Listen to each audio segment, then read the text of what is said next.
We communicate with one another on a daily basis through multiple mediums.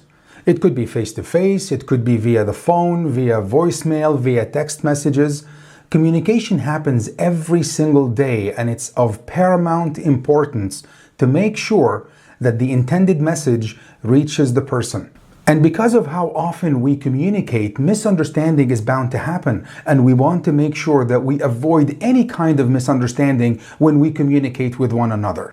For example, when a manager walks into the office, and they're used to on a daily basis when they walk by Bob's desk, they say, "Good morning, Bob." And one day they come in and they don't say anything.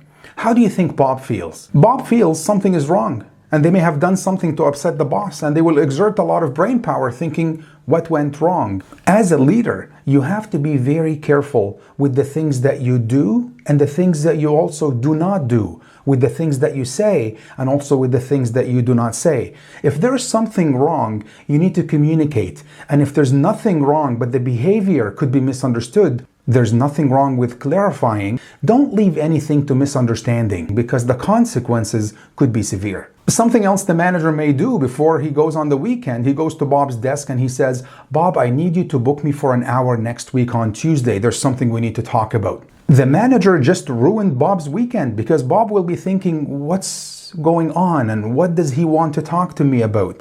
And instead of all this brain power going into guessing, and most likely the guesses are not going to be positive, why not the manager tells Bob, "I need you to book me for an hour next week so we can discuss the following 1, 2, 3. Two things will happen. Bob is going to have a great weekend because they know exactly what to expect, and Bob will come fully prepared to the meeting because he knows what the expectations are, and this would be a good use of everyone's time. We also communicate via voicemails and voice notes and so on. So when you call someone and the call display shows your number, clearly you wanted to have a conversation with them. So when you leave them a voicemail or a voice note that says, "Please call me back," that's not much of a voice note because there's no value in what you just said.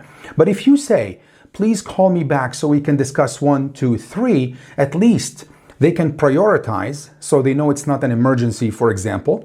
At the same time, they would know why you're calling, so when they call you back, they're fully prepared, so it's best use of both of your times.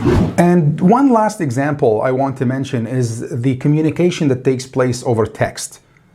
The problem with text is there's no emotion. I know there's a lot of emojis that we can use when we send WhatsApp messages and so on, but sometimes not saying anything or saying something very little could have also a negative impact. So for example, the manager may ask the employee to complete a certain task, and the employee spends the weekend working on it. Start of the week, the employee sends a text message to the manager via WhatsApp. And he says, I'm very happy that I managed to complete the task. I spent my weekend working on it. I sent it to you via email. I hope that you like it. And the manager either does not reply, which is the worst that could happen, or even worse sometimes when they reply only with the letter K, not even okay, replying with K. What kind of a feedback have you just given the person? The person has no clue if you liked what they sent you, if you've even had a chance to look through it, because the proper feedback would have been, "Thank you so much for your effort that you've put into this. Excellent work. Let's meet next week so we can take it to the next step." That's if they had done something good. If they had done something that requires maybe some tweaking, there's nothing wrong with going back and saying, "Thank you for the effort that you've put into this. However, there's a couple of points that you and I need to discuss in more detail. Let's book some time next week so we can decide on these changes and how we can take it to the next step."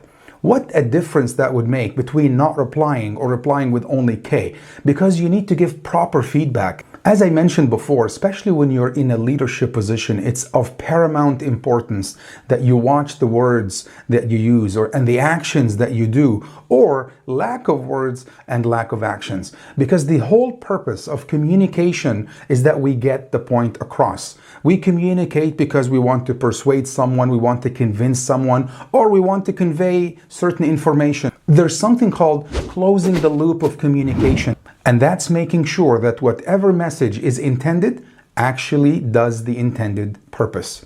That is something to ponder on.